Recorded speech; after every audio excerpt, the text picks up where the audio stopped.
Welcome to American Catechism, number 28, maybe, by Stab the Dragon Productions for another whiskey holiday and movie review, possibly tomorrow. Today is October 14th, and I'm coming to you from Fort Worth, Texas, where it is currently a nice 88 degrees, a typical fall day. Now, what holiday are we celebrating, and how shall we celebrate? Well, October 13th, which was yesterday, but I had computer issues, was the 250th birthday of the United States Navy, and that is certainly worth celebrating, even a day late. We shall celebrate our Navy with a drink from Old Line American Single Malt Whiskey, a whiskey developed by two U.S. Navy aviators, and we are going to review this whiskey in detail today, and then we'll do a movie review of a Navy movie tomorrow or sometime later this week. There you go. So first, happy birthday to the U.S. Navy. Formed on October 13th, 1775 in Philadelphia by the Second Continental Congress to fight the British during our War for Independence. Cheers.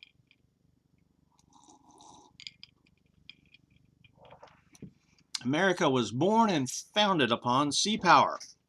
From Leif Erikson to Christopher Columbus, Jean Cabot, and Amerigo Vespucci, and numerous others, this land was discovered and settled by Europeans using sailing vessels to journey across the Atlantic and explore this new world and claim it as home. The economic system used by Britain and her colonies in the New World was called mercantilism, which featured harvesting natural resources from America, shipping them over the ocean back to England or to her other colonies, and then shipping manufactured goods back from England to the colonies.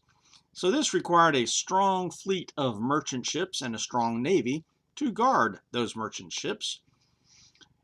It required a robust shipbuilding program here in America and a strong navy to protect the sea lanes. As the American colonies began to celebrate or began to rebel against England over the mercantile system and the taxes inherent with it, the Americans became expert smugglers, avoiding the import duties and the tax stamps imposed by the crown. Once the war began, the American colonies began financing their own small navies per each colony, just like their state militias formed their armies. While Congress piddled around with the idea to form a navy, one story has it that George Washington personally financed the purchase of a schooner, named the USS Hannah, under a Captain Nicholas Broughton. The Continental Congress then began to unify the country, and they formed the United States Navy, authorizing the construction of 13 frigates, which were constructed and manned over the next several months. After the war was over in 1783, the Navy was disbanded because the United States was flat broke, in debt, and under the Articles of Confederation, they had very little central power for taxing and keeping a Navy anyway. Now, with the new Constitution in 1789, the Navy was reauthorized, but we were still broke. And so the first Navy, so to speak, that was formed was the Revenue Marine, which would eventually become the Coast Guard. And that was activated first. Again, over taxes. Revenue Marine, going after revenue. And so American merchants and sailors now began avoiding the taxes and tariffs imposed by their own government, and smuggling continued. By 1794, however, America and President Washington were rudely awakened to the cold realities of international politics and war, as the French Revolution also began a war with England, and a treaty between Little Portugal and Algiers in North Africa ended a blockade of the Straits of Gibraltar. These two events led to a cessation of protection against the Barbary pirates of North Africa. These pirates began preying on American merchant ships, capturing them, holding them for ransom, and enslaving the American sailors. And these Barbary pirates were Muslims, by the way, which I was never taught that in public schools or in college. Only told, and I was a history major, only told Barbary pirates. And it was years later that I figured out and put two and two together. Oh, these were Muslims. Their religion told them it was fine to enslave or kill non-Muslims. Consequently, Washington and the Congress authorized the construction of 6 frigates.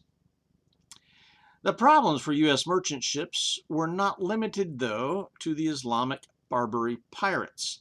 A quasi-war with France began during this time as well, because the former treaty that the U.S. had with France, whereby the French Navy helped America against England in the Revolution, was now null and void because of the French Revolution, and the new American government also wanted to stay neutral in the war between England and France. So both countries had changed governments totally. Things got complicated, but the bottom line was that France was capturing American ships. Then we started shooting back.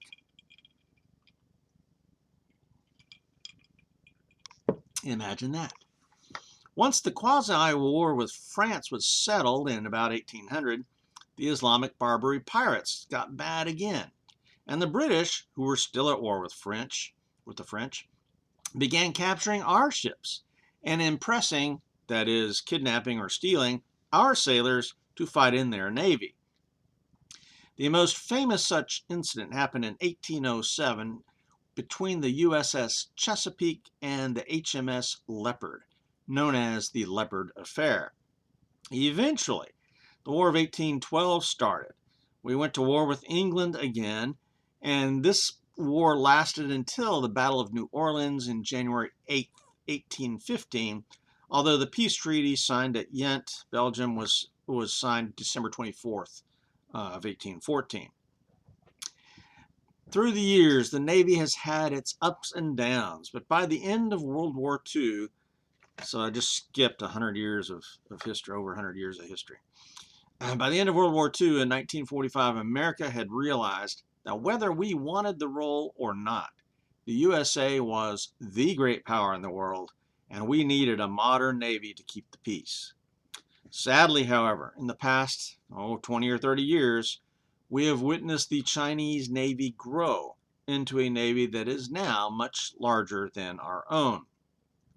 And today we face many crises with the loss of our shipbuilding base.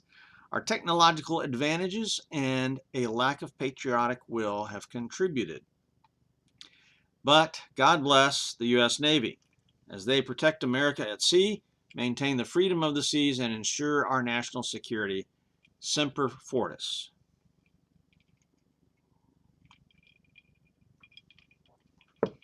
Now on to the whiskey. Just facts. This 750 milliliter bottle cost about $65 on the website, but then you got to add on shipping and tax, and so it comes in about $90. Coming in at 100 proof, this is an American single malt, aged in new American oak, but finished in Madeira wine casks, distilled in Ohio but aged in Baltimore. Tasting notes. The website says aromatic chocolate-covered raisins, subtle nutty undertones, and layers of vanilla, caramel, and nutmeg. I get the bite I always get with single malts that lets me know, hey, this is barley, but the wine flavor kicks in immediately with a rich, semi-sweet fruitiness. This whiskey gets a very high score from me, a 96. A letter grade for drinkability, A+. My recommendation. This is possibly the best nose I've ever gotten on a whiskey. And for me to say that, that it's better than some Texas whiskeys that I love, that's saying something. And the flavor. This is simply one of the best whiskeys ever. But this is not for beginners at 100 proof. And with the Madeira wine, it's a strong flavor. This is not gentle. And at 100 proof, again, it's strong. So the flavors are strong. The proof is strong. I would not recommend it for beginners, but if you like single malts, if you're experienced with single malts and finished whiskeys and can tolerate 100 proof, well, this is for you. On to the details. Old Line Spirits was founded by two United States Navy aviators, Mark McLaughlin and Arch Watkins, both of whom were pilots of EA-6 Prowler electronic warfare two-engine jets for the Navy. They lived in Baltimore and were in the Naval Reserve, but they were saddened that there was a dearth of craft distilleries in Maryland. So they started one. In 2017, Old Line Spirits finally opened their doors in East Baltimore and became the first full beer, wine, spirits cocktail bar in a distillery in Maryland. Congratulations. Much of their product has been made by Middle West Spirits in Columbus, Ohio, and they're pretty darn good, while they got their distillery up and their whiskey aging. They traveled back and forth to Ohio to supervise their product as it's being distilled, but then they transport it back to Baltimore for aging and bottling. And that's important.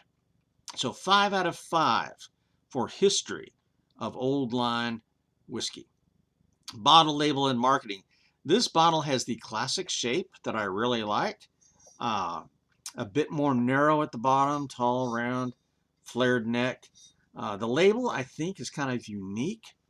And it does have a picture of a jet on there. You can see right there's the little jet.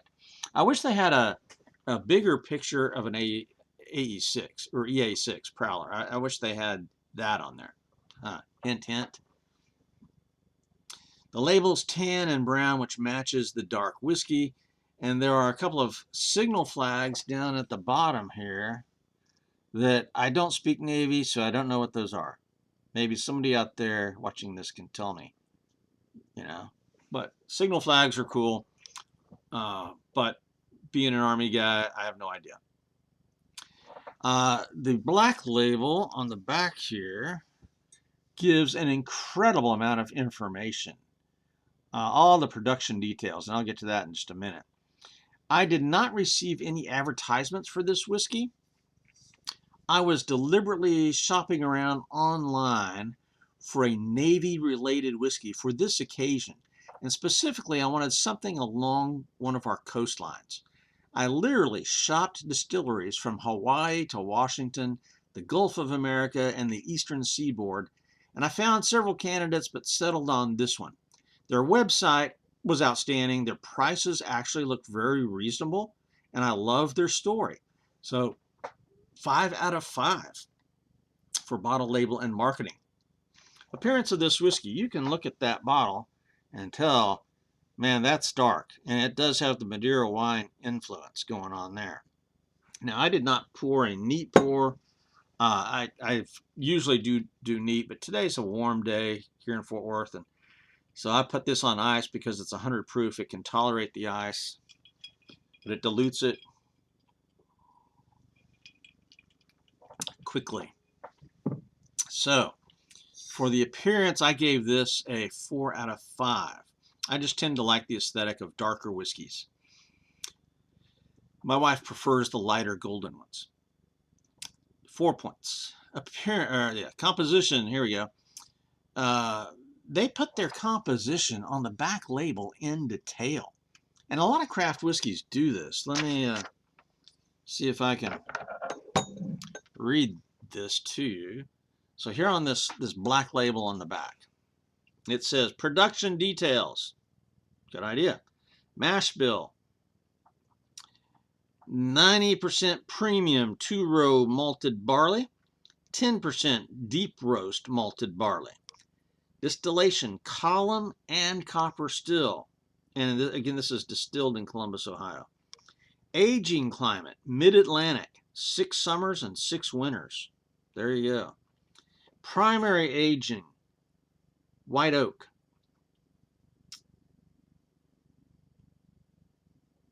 Virgin oak. Char level number 4. Time, 5 years. Entry proof 120, exit proof 124.8. Secondary aging in white oak, previously Madeira. Oh yeah, okay, so the other one, yeah, I'm trying to understand this.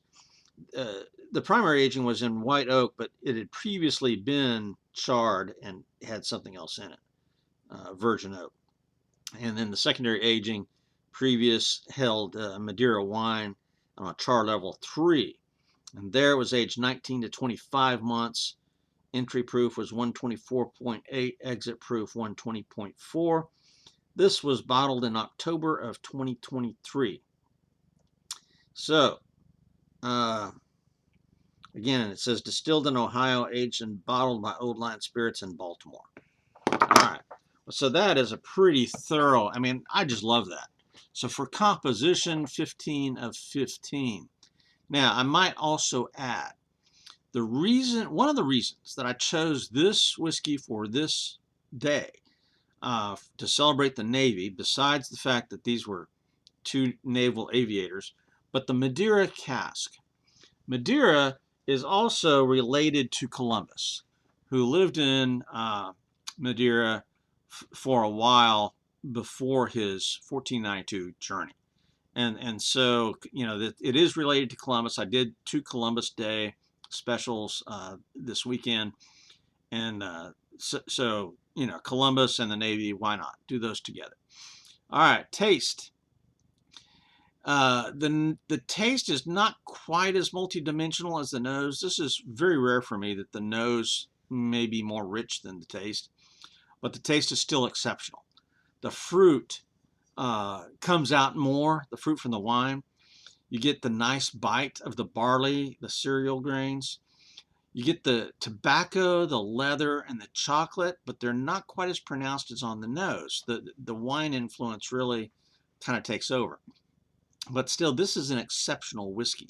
I mean, really, wow. The only thing I was looking for that did not get is a hint of the Atlantic Ocean. I really wanted a little bit of ocean breeze going on there, but I did not get that I get with some scotches, obviously, with the peat. So I did want the briny, salty seashore, but it wasn't there. The Madeira wine, though, overruled and really made this something special. So this is really remarkable. So 24 out of 25 for taste. Cheers.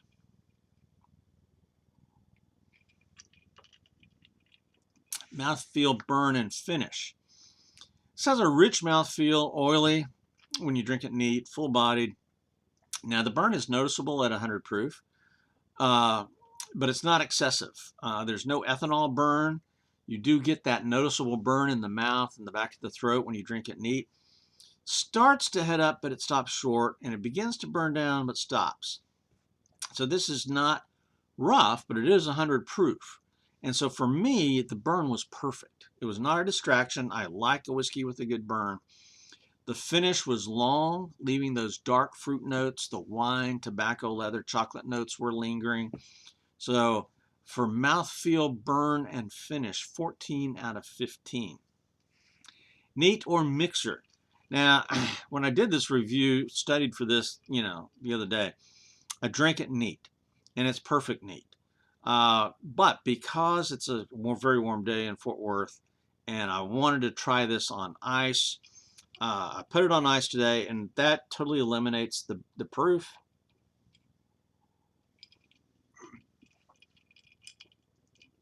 You still get a lot of the flavor, but it really tamps down a lot of the flavor, which is why I don't like drinking whiskeys on ice. I just usually don't. But at 100 proof, I will once in a while. And today, after work, I really felt kind of warm and sticky, so I wanted something cool. So I put the glass in the freezer and then ice in it, and here we go. So neat or mixer, I really would not put this in a cocktail. This whiskey is too good. And now you can do what you want to. I mean, some people say, oh yeah, get an expensive, nice whiskey and makes a great cocktail. No doubt, no doubt. For me though, once I get over that $40, lower 40s, mid 40s range, I'm not wanting to make a cocktail. Okay, I like the whiskey neat, and only at 100 proof am I going to put it on ice, because you know after that it just dilutes it too much for me. Like already I've lost a lot of flavor here. I mean, this is still good, but so neat or mixer, 5 out of 5. points. Price, value, and availability. The price of $65 on the website is crazy good. But the shipping fees, still, you're going to get another 20 bucks or so for shipping. So coming in at about $90. For this quality, the value is still there. Absolutely. And I will definitely consider purchasing from Old Line again, maybe try one of their other whiskeys. They had a wonderful selection. So even with the lack of availability to me locally and going only online, this is a 9 out of 10 for price, value, and availability. The value here is significant. Bonus points. Well, I love the story. I love the bottle and the label. I love the website. I love the nose and the flavors. So yeah, 5 bonus points, giving me a total score of a 96. Letter grade for drinkability, A+. Analysis and recommendation. I think this is going to be the best nose I've ever gotten on a whiskey. And for me to say that, implying that it's better than Texas whiskeys, I know. But, I love those Texas whiskeys, but this was amazing. The flavor, this is simply, again, one of the best whiskeys I've ever had. Now, caution, first, this is finished in Madeira casks, and I don't know anything about wine, but this is a stronger, darker, bolder flavor than other wine cask finishes that I've had. And it may not be for everyone. Secondly, as a single malt, it does have that barley bite, is what I call it, the funk, the single malt funk. And I get that in most, maybe not all, single malts. And just like bourbons have kind of a harsh note to them from the charred barrels, single malts can have a harsh bite as well. Third, at 100 proof, the berm confirms that it's 100 proof. All that to say, this is a very strong whiskey in several ways, so it may not be for beginners, but this is an amazing whiskey, and I will definitely go back for more and order something else from Old Line, shipping charges or not. I only wish that I was sipping on this whiskey on a beach, facing east across the Atlantic at sunrise or maybe at night at moonrise, or both, while watching an aircraft carrier put out to sea. In conclusion, happy birthday to the United States Navy, and I hope to continue celebrating the U.S. Navy by reviewing this movie next, maybe tomorrow, maybe the day after. So, cheers to the Navy. This is American Catechism for Stab the Dragon out here.